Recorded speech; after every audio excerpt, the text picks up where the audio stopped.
So we're getting to the action part. Chapter 8 is called Integrated Reporting for a Sustainable Society.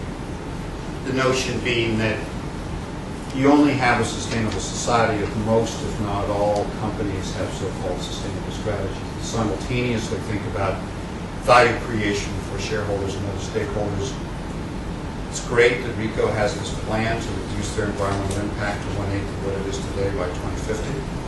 And when they came to class, this Q&A is really interesting. The guy who runs the corporate environment division said, we think the hard part is between now and 2020 because the social consensus hasn't emerged.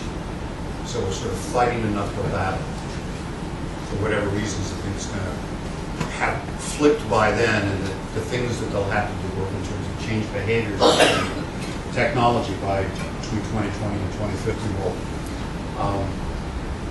have changed. So in this last chapter, we sort of lay out who needs to do what, because this is it's a giant collective action problem. No one group can solve this by itself, and everybody has a part to play. So companies must take responsibility for that, and they are.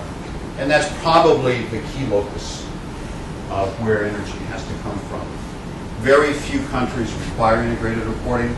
I don't know of a single country that is legislated against integrated reporting.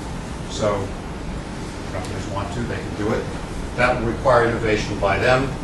Innovation by a lot of other constituencies will be necessary. How analysts build this into their models, some are starting to do it like Goldman Sachs, which is sustained, investors incorporated into their models, the accounting firms on these audit methodologies. Clearly the support from the investment community is essential. Some get it more than others. Some never will. It's not their strategies. Hedge funds, technical traders, pension funds, SRI funds, probably the biggest supporters of the investment community. Standards is essential. We didn't always have accounting standards. Think back in those days. You know where accounting standards came from in the United States? I do. I read 300-page volumes on the history of the accounting industry before I wrote my first book on corporate reporting, scintillating read. It came with the formation of the SEC after the Great Depression. And before that, every accounting firm, and there was a lot more than 4, they had their own accounting standards, which is how you book revenues, and they had their own auditing standards. And the SEC came along and said, well, shit, this isn't very good. You can't compare stuff. We don't know if it's believable or not. And there was this big, cry, this big outcry, and companies said, you can't. Our strategy is unique. We measure revenues in a way that's pretty special. You can't compare our revenues to some other oil company's revenues and all those other differences. So you always run into that in the world of standards. And and we're fighting about it today. The standards are never perfect, and the United States are too complicated, but we have accounting standards to try and give you apples to apples comparisons of financial information. And we need to have standards for non-financial information, and that's probably the single most important, difficult thing to accomplish. Ultimately, I think you're going to require legislation. I've sort of changed my views over time. My first 2 books were sort of shareholder focused. I changed, the world changed. I'm a pretty free market guy, despite the fact that I have a beard and I live in the People's Republic of Massachusetts. I don't think that the markets are going to do this by themselves. It's sort of a classic example of market failure. So I think you're going to need legislation and regulation. I think the timing of it's important. Jumping too soon and having to tick the box thing on integrated reports is probably not so good. Better to get a foundation of innovation by companies. You can use this information. So legislation would be passed, I think, on a principles, comply or explain or not basis. I've always liked that approach in the U.S. And ultimately, boy, here's heartburn. It's going to have to apply to private companies. Because if you're going to have a sustainable society, the non-public private sector, oxymoron, it's huge. There's a lot of economic activities where a lot of job creation takes place. And so I think we're going to need to have this applied across all corporations in society. And then everybody sitting in this room, and we'll talk more about that in a second, civil society needs to support this, lobby for it. So in terms of implementing integrated reporting, if the CEO isn't behind it, it's not going to happen.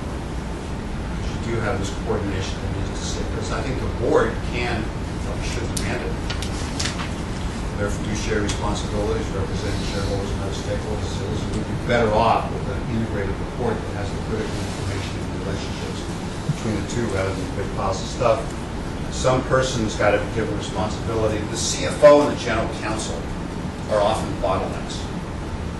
General counsel's always saying, like, here's all the risks of doing this kind of stuff, and the CFO says, listen, you know, investors don't care about this stuff, and what I do is the financial statements.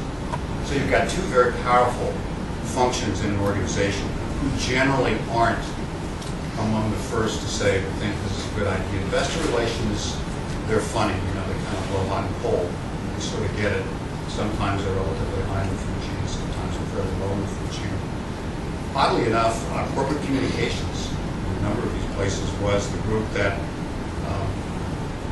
led the charge in pulling together the integrated report. And this is a great opportunity for Edelman. It's going to be an opportunity for Edelman, though. They have to think a lot more broadly about their jobs than they do today, just like investor relations has to think more broadly about it. There's this line in the RICO case where they're saying, well, you know, we produce these environmental sustainability reports, and investors basically don't care. And there's this kind of derogatory comment about it. Most people that call us about it are researchers, God forbid, and academics. But if an investor, if a real investor calls, then they refer them to their environmental sustainability department. Well, talk about a signal that we think this is a separate thing. If investor relations doesn't want to talk about, you know, the environmental issue.